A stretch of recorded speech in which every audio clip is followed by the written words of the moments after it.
Ne confondez pas un client compliqué à un client exigeant. Le client compliqué te demande le vert citron. Après, il dit change, mets le bleu, mets le rouge, mets un peu le noir, on voit.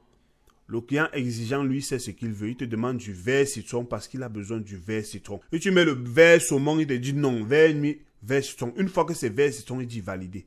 Soyez fiers de travailler avec ce type de client. Parfois, il vous pousse à voir jusqu'où vous-même vous êtes prêt à aller.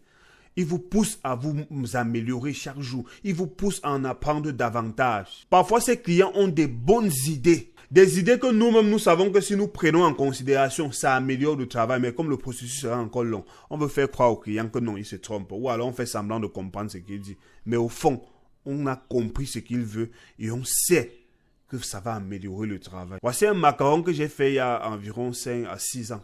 Mais pour réussir ce macaron, mon ami, c'était pas facile. J'ai envoyé cette maquette au client, il me fait comprendre que le texte est rond, mais ce n'est pas rond. Il dit, mais le texte est rond, mais c'est pas rond, comment donc c'est carré?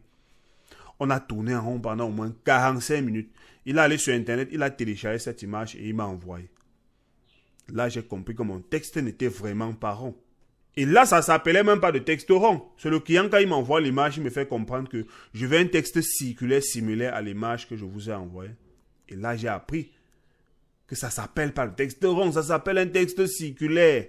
Pour ne pas baisser le charisme, il fallait donc réussir.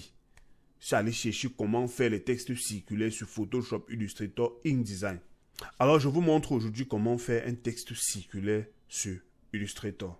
Là, nous sommes sur Adobe Illustrator. La méthode la plus pratique pour moi, c'était de créer d'abord un ellipse, comme ceci, dans un ellipse rond. Je devais le mettre en couleur transparente. Voilà mon ellipse, comme ceci.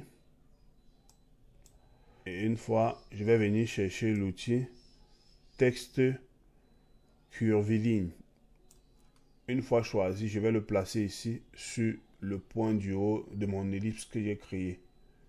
Comme ceci. Et je vais entrer mon texte. Voilà le texte que j'ai entré. Maintenant, pour que le texte soit aligné vers le haut, je vais devoir déplacer les flèches ici. Quand je place la flèche comme ceci, observez très bien, il y a une bague de direction. Je vais aller dans la direction qu'elle m'indique comme ceci là. Et celle-ci, je vais aller comme ceci jusqu'à ce qu'il se rejoigne.